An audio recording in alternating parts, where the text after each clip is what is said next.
They will tell you that words are weapons, that the tongue is sharper than the sword. But in the theater of power, the truth is colder. Words are liabilities. A man who speaks freely invites dissection. Every sentence is a wound he offers willingly to his enemies, not in flesh, but in intent, because intent is the first battlefield, and sovereignty begins not with control of others, but with the silence that conceals your direction. The sovereign does not reveal himself in chatter. He watches as others talk themselves into cages. He speaks only when speech is a tool, when silence has primed the field. The more you say, the more they study. The more they study, the more they plan. And every plan drawn against you weakens your command. Control is not about domination. It is about direction. If they do not know where you are going, they cannot block the road. If they cannot hear your thoughts, they cannot poison them. Secrecy is not cowardice. It is the architecture of survival. Power is not earned through confession. It is taken in silence. Those who confess too much become prisoners of their transparency. They beg to be understood, but the sovereign needs only to be obeyed. Understanding is a luxury for poets. For those who command, clarity is danger. Do not mistake diplomacy for honesty.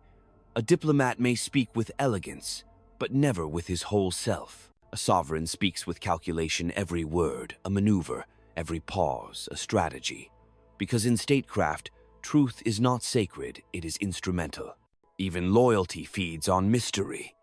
If you tell them everything, they will begin to believe they are equals, and equality breeds insolence. But if they only see parts, the mask, the shadow, the silence, they will fear the shape they cannot grasp, and fear, contained properly, is more enduring than love. Those who hunger for transparency misunderstand the nature of rule. Rule is not shared, it is projected, and projection requires illusion, the illusion of certainty, the illusion of benevolence, the illusion of inevitability.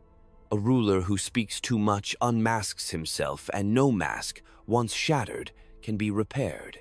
The court listens not out of admiration, but for leverage. Every joke is dissected. Every offhand remark becomes doctrine. Every slip becomes prophecy. Speak less and deny them the chance to weave your end from your own thread. Men trust what they do not understand, and fear what they cannot predict. The sovereign cultivates both.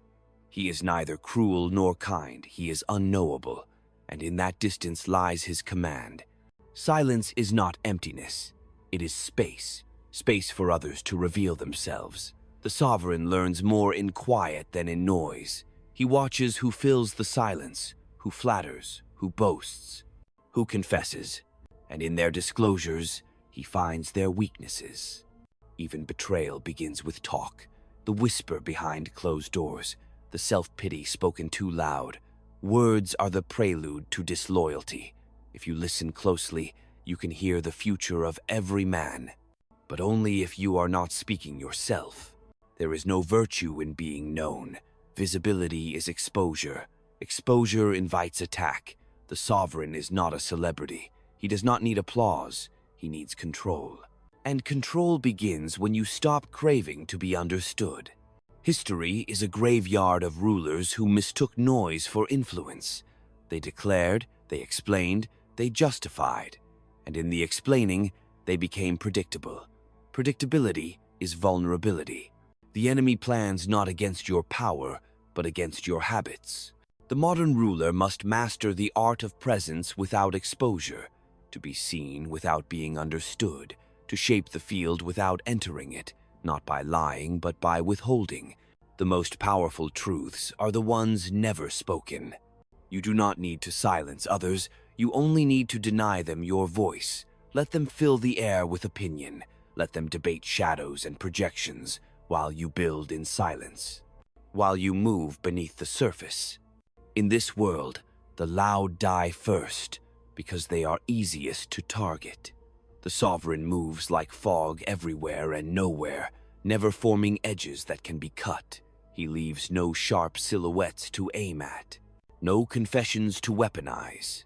Words are not your birthright, they are your burden. Use them with discipline. Let every phrase serve a function, not emotion, not release, but structure, engineering, war. There is no honor in being open. There is only risk. In the crucible of politics, intimacy is leverage, vulnerability is currency, and the sovereign spends neither. The public desires performance, speeches, declarations, the illusion of access. Feed them gestures but never substance. Give them light, never heat. They will mistake it for fire, and in that miscalculation, your advantage grows. The sovereign does not argue. Argument is submission. It places your truth on equal footing with noise, and truth, once placed in the arena, becomes meat for dogs. A ruler states, he does not debate. Even allies should not know you fully, because alliances shift. Friendship in politics is a tool, not a bond. Today's friend is tomorrow's competitor. Preserve the unknown. It is the only territory you truly control.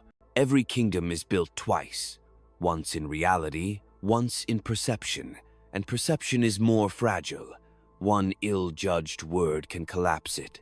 One confession can unravel the myth. Rule the myth, or it will ruin you.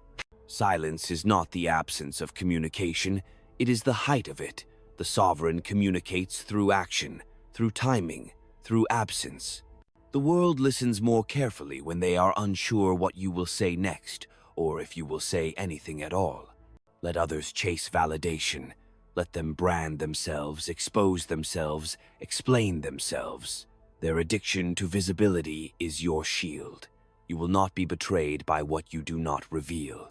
The sovereign trusts no microphone. Every recording is a tombstone for discretion. Speak as if every word is permanent, because in power, it is. Memory fades, but recordings do not. The fewer who know your intentions, the fewer who can oppose them.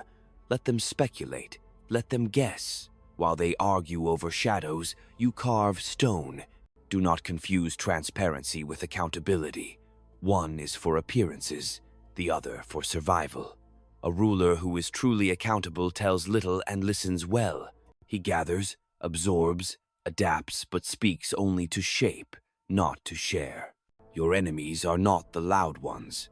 They are the listeners, the patient, the ones who study your habits, your cadence, your need to be understood, and in that need, they build their trap. The sovereign's most dangerous flaw is not cruelty. It is self-expression. Speak too much, and you leak your essence, and essence, once public, can be counterfeited or destroyed. The world is not moved by sincerity. It is moved by force, and force can be soft, a gesture, a pause, a refusal. The most powerful refusals are the quietest. The most dangerous man in the room is often the one who says least. Do not explain your strategy. Do not justify your ambition. Do not narrate your rise. Let others do the storytelling. You do the building. And when you must speak, do so with precision, not poetry, not confession. Use words as one uses a knife only when necessary, only to cut, never to display. Remember this. The ruler who speaks too much builds his own gallows. The sovereign who speaks less builds his own legend. And legends, when protected, do not die.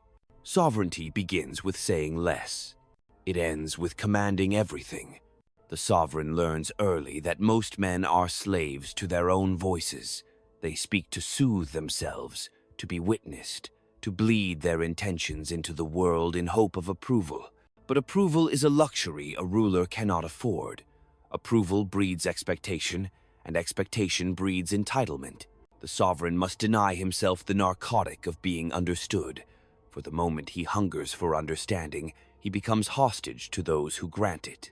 Power demands restraint so absolute that even the impulse to share one's triumphs is strangled in silence. Let others celebrate their victories aloud. The sovereign buries his victories deep, where no rival can reach them, where even his allies are unsure of their contours. In that uncertainty lies control. A ruler's words are not his own. Once spoken, they belong to the multitude. They are replayed, dissected, weaponized, and turned against him. Every utterance becomes a mirror, in which enemies search for cracks. Even candor, once lauded as strength, becomes a noose when the winds shift. The sovereign must master the art of disciplined concealment, for in politics even truth, poorly timed, is a liability. The wise ruler understands that timing is the handmaiden of dominance. A delayed truth is often stronger than a premature one. There are truths best left unsaid until the moment they become undeniable facts, and there are others best left unsaid forever. Men crave leaders who speak in absolutes, but absolutes are brittle. They break under pressure, exposing the leader's humanity, his doubts, his contradictions. And the crowd, having once glimpsed these weaknesses, will never again see only the mask. They will whisper, they will scheme, they will press until the sovereign stands naked before them, and a naked sovereign is no sovereign at all. He becomes an object to be mocked, a statue pulled down from its pedestal, a man reduced to pleading for the respect he once commanded with a glance. It is better to reveal nothing than to reveal too much. Let your presence suggest power. Let your silence inspire awe or fear. Both are more enduring than applause. Every court, every cabinet, every boardroom is a theater of masks. Those who survive longest are not the most brilliant, nor the most virtuous, but the most opaque. Opacity is armor. It absorbs the blows of gossip and betrayal because there is no certainty for the knife to strike. The sovereign who reveals his full mind equips his enemies with a map to his destruction, but the one who remains inscrutable forces his enemies to fight shadows, and men tire themselves chasing phantoms. In the fog they misstep, in the fog they betray each other, in the fog the sovereign strikes. Even benevolence requires calculation. To give too openly is to invite resentment. To give sparingly, and with purpose, cultivates dependence. Dependence is more reliable than gratitude. Gratitude fades with memory. Dependence binds with necessity. A ruler who is loved for his generosity will find himself devoured when the treasury runs dry. But a ruler who gives only enough to keep men loyal keeps them in a state of permanent hunger. Hunger is a leash. Feed them too much, and they begin to believe they can feed themselves. Betrayal begins in familiarity.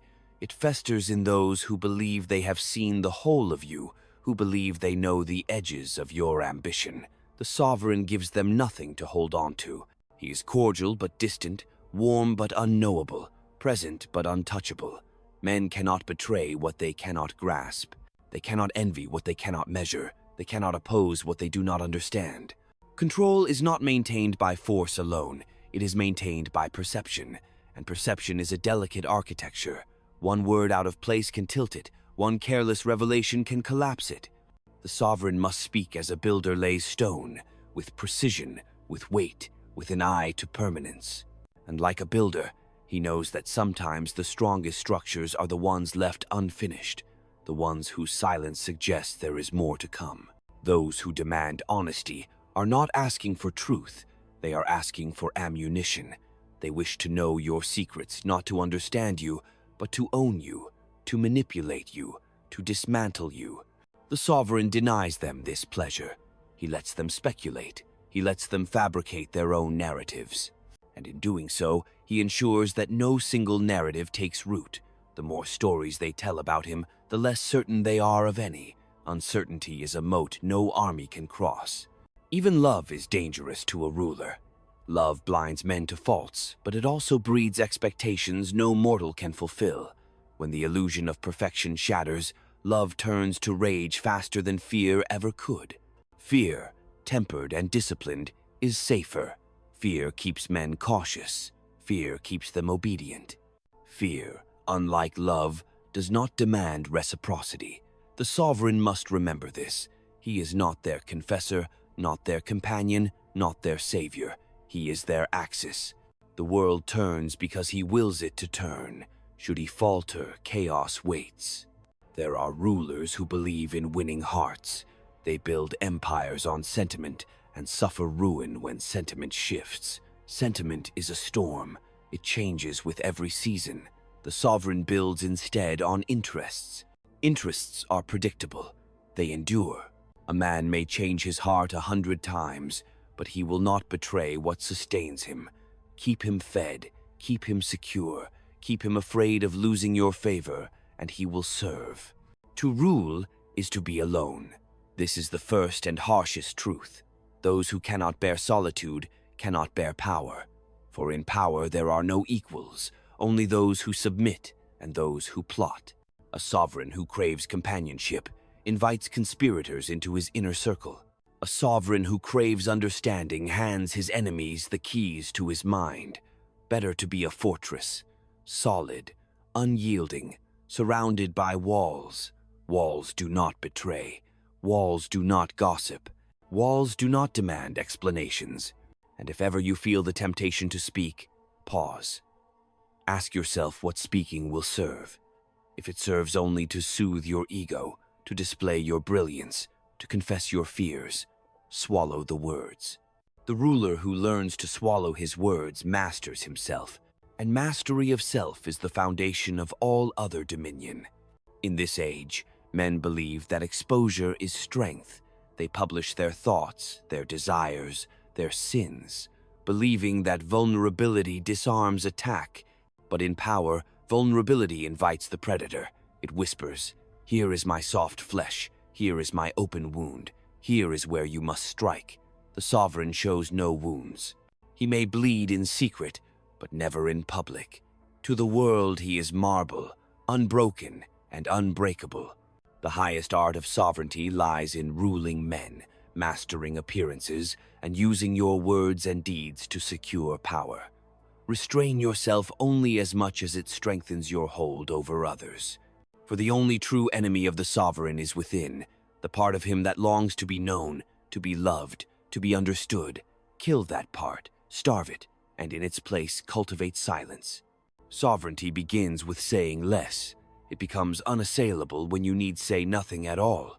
The sovereign who survives the longest is not the one who speaks most eloquently, but the one who uses words and appearances as tools to project strength while concealing his true intentions. The moment they see you as you are, the moment they can predict the rhythms of your heart or the tremors of your mind, you are already undone. Mystery is the air in which power breathes. It nourishes your authority and starves their ambitions. Do not reveal what drives you. Do not reveal what terrifies you. Keep even your joys hidden, for joy exposes as much as fear. Let them see only what you choose, and let what you choose be so carefully measured that even the most diligent spies cannot find a pattern. It is not enough to speak less. You must learn to listen more. In silence, men reveal themselves. The anxious fill the air with noise, desperate to affirm their importance. The ambitious let slip their desires, believing you are not listening closely. Even the loyal confess more than they intend, mistaking your stillness for trust. Every word they speak is a tile in the mosaic of their true character. Study that mosaic in private. Memorize its flaws, its cracks, its strengths. Knowledge is ammunition, and the sovereign who collects it quietly commands the battlefield before the first shot is fired. Even gestures speak. A glance held too long, a hand that trembles, a sigh at the wrong moment, these are betrayals in miniature. Train your body as you train your mind. Let your face betray nothing. Let your posture suggest neither weakness nor arrogance. A sovereign is watched more closely than any other man. His smallest gesture ripples outward, interpreted 1,000 ways, each one a potential weapon. Control those ripples. Use them to mislead. Use them to command. Use them to feed the legend that you are more than a man, that you are inevitability made flesh. Understand this. Men are not loyal by nature. They are loyal only to their needs. Today their needs align with yours. Tomorrow they may not. Do not mistake affection for allegiance. A ruler who rests on affection is like a general who rests in an open field. The sovereign builds fortifications of dependency and fear. He ensures that betrayal costs more than loyalty. Fear does not require cruelty. It requires presence. A presence so constant, so commanding, that even in your absence they feel you watching. That is the kind of fear that endures. Trust is a currency too easily spent. Do not give it freely. Each time you trust, you grant another man the power to harm you, and men cannot resist using power once it is placed in their hands. If you must trust, trust sparingly, trust conditionally, and never trust entirely. Even the closest advisor, even the most faithful servant, must be kept at arm's length. Give them pieces of the truth, never the whole. Let them believe they know you, and let that belief be their cage. The sovereign who is truly known is already halfway dethroned. Beware those who speak most of loyalty. Their declarations are often masks for ambition. True loyalty needs no words. It is expressed in action, in silence, in the absence of treachery. The man who proclaims his fidelity too loudly seeks to convince himself as much as you. Watch him closely. When his moment comes, he will betray you first. The machinery of leadership is built on appearances. Reality matters less than perception. If they perceive you as strong, you are strong. If they perceive you as weak, strength alone cannot save you. Craft your appearances as carefully as a sculptor crafts his masterpiece. Show confidence, even in doubt. Show calm, even in crisis. Let them believe that nothing surprises you, nothing rattles you, nothing forces your hand. The sovereign who appears unshakable commands loyalty even from those who despise him. But there will be moments when appearances are not enough, moments when you must act decisively, ruthlessly, to remind the world that beneath the mask there is steel. These acts need not be frequent, but when they come, they must be clean, precise, and final. Hesitation invites challengers, excess invites resentment. But a single sharp display of strength can secure decades of quiet. Men remember fear longer than kindness, and they respect what they fear. Resist the temptation to explain your actions. Explanation invites debate, and debate invites opposition. The sovereign does not debate, he decides. And his decisions are presented not as choices, but as facts. Let others argue in the chambers of power. You remain above the argument. In doing so, you remind them that while they traffic in words, you command reality. Even mercy must be measured. Mercy shown too early is weakness. Mercy shown too often breeds contempt. But mercy shown strategically can be more powerful than punishment. The key is timing. Mercy extended when the enemy is broken magnifies your strength. Mercy granted when your position is uncertain signals weakness. Learn to distinguish the two, and you will wield mercy like a blade. Remember, no one rules forever. Fortune is a tide that lifts and drowns without warning. The sovereign prepares for the ebb even in the flow. He builds structures that endure beyond him, networks that outlive his reign, myths that linger long after his flesh returns to dust. To lead is to know you will not always lead, and to ensure that when you fall, the world falls with you, or carries forward only the parts of you you have chosen. Every day, the sovereign must kill the parts of himself that wish to be loved, admired, understood. These are the weaknesses of private men. The ruler has no private life, no true confidant, no unguarded moment. His soul is a citadel, and citadels are not built for comfort. They are built to withstand siege.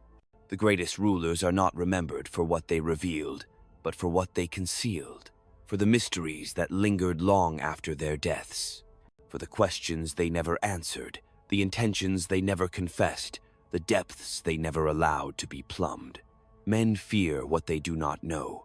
They respect what they cannot fully grasp, and so the sovereign remains, even in memory, a presence felt but never fully known. Sovereignty begins with saying less. It matures in saying nothing, and it achieves immortality when the silence itself becomes a voice that commands. The sovereign who endures learns that exile begins long before banishment. It begins in the quiet dislocation of power, the subtle isolation of command, the slow estrangement from ordinary life. To rule is to step outside the circle of men and to remain there, suspended between necessity and fate. Even as you stand in the center of the world, you are already alone. The closer you move toward sovereignty, the farther you drift from fellowship. This is not punishment, it is the architecture of rule. A ruler cannot belong to Anyo Ninot, to friend, not to family, not even to himself. To belong is to be claimed. To be claimed is to be constrained. The sovereign belongs only to the throne, and even that is a possession as much as it is a curse. Ambition sharpens this solitude. It teaches that every bond is provisional, every oath contingent. Those who swear allegiance do so not to you, but to the advantages they perceive in your ascendancy.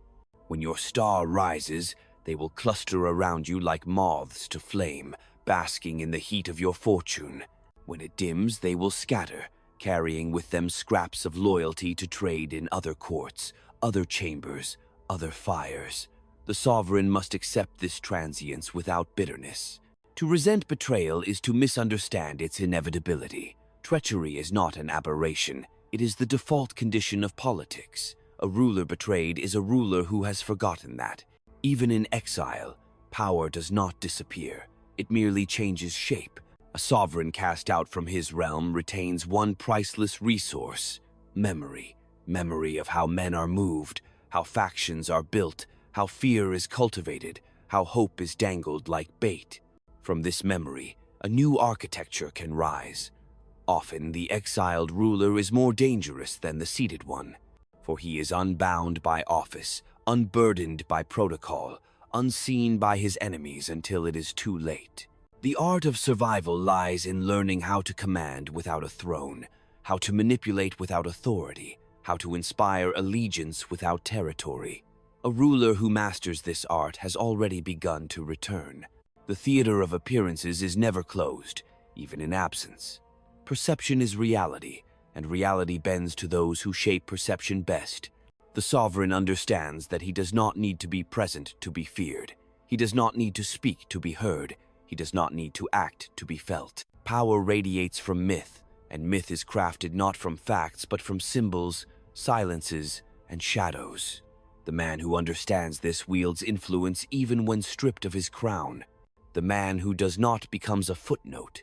Manipulation is the sovereign's most subtle instrument. It is not merely deception, it is orchestration.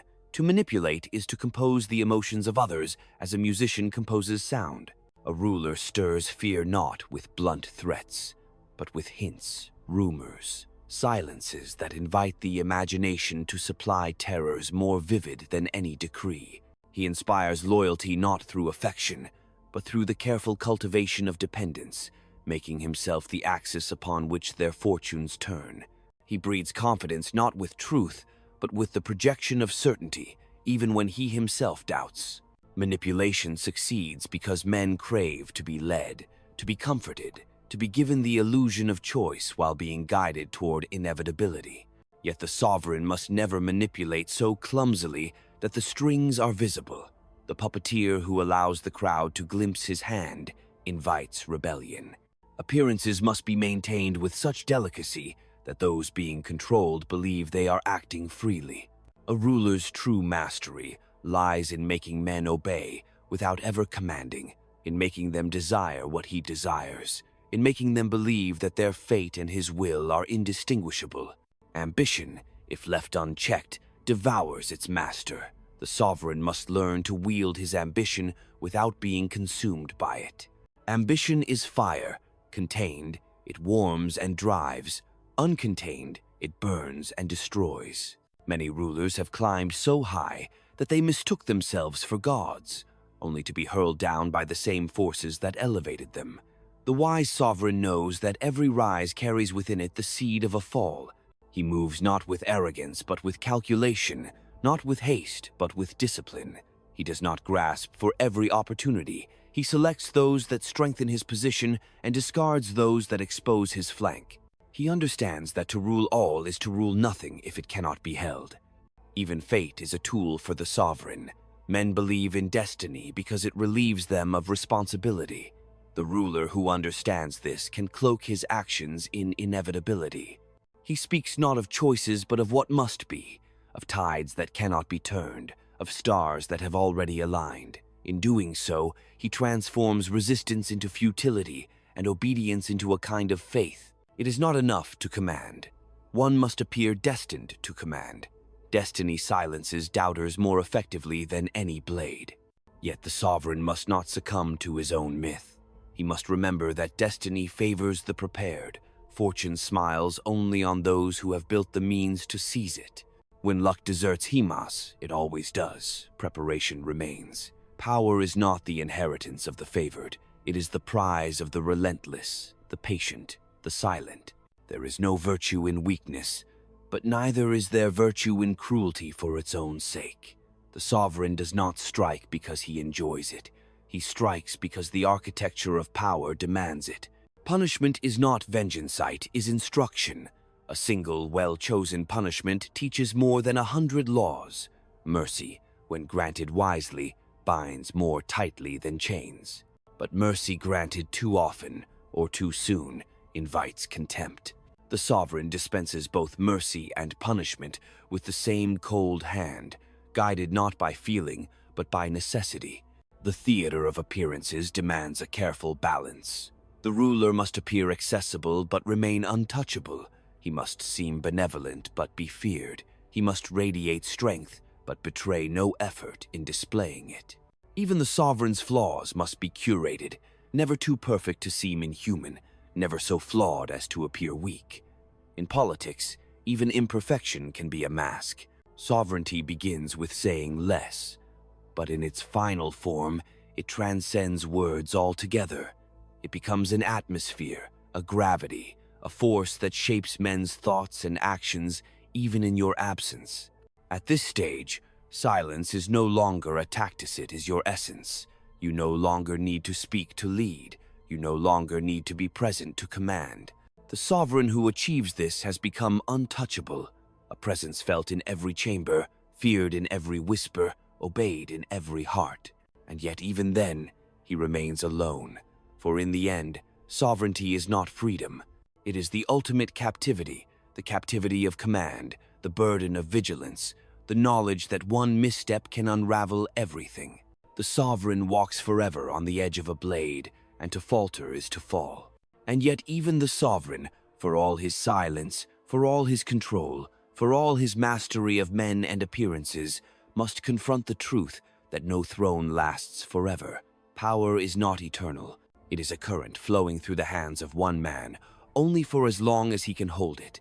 Even the strongest grip weakens, even the sharpest mind dulls. And the sovereign who fails to see this, who imagines himself immune to time, prepares his own destruction. The wise ruler builds beyond himself. He understands that legacy is not the same as survival. Survival ends in death. Legacy lingers in myth. But even legacy is a fragile thing, vulnerable to the rewriting of those who come after. A sovereign's deeds will be praised or cursed, not as they were, but as others choose to remember them. History is not written by the victorious alone. It is written by the cunning, the survivors, the inheritors of power who shape memory like clay. If there is consolation in this, it is only this. The sovereign does not need history's love. He does not need to be understood, celebrated, or redeemed. His task was never to please the crowd or secure his own immortality in their stories. His task was to hold order against chaos, to master necessity, to bend the machinery of men and fortune to his will, if only for a time. And when the end comes, when the throne grows cold, when the crowds disperse, when the last advisors retreat into silence, the sovereign accepts it as he accepted power, without illusion. He does not beg for remembrance. He does not lament what slips away. He has already understood the final truth of rule, that sovereignty is not a gift, but a burden carried alone. Sovereignty begins with saying less. It ends with speaking only when words serve as instruments of power. For in the end, silence is all that remains, and in that silence, if the sovereign ruled well, there is no need for words. His presence lingers in the shape of the world he has left behind, unspoken, unseen, and undeniable.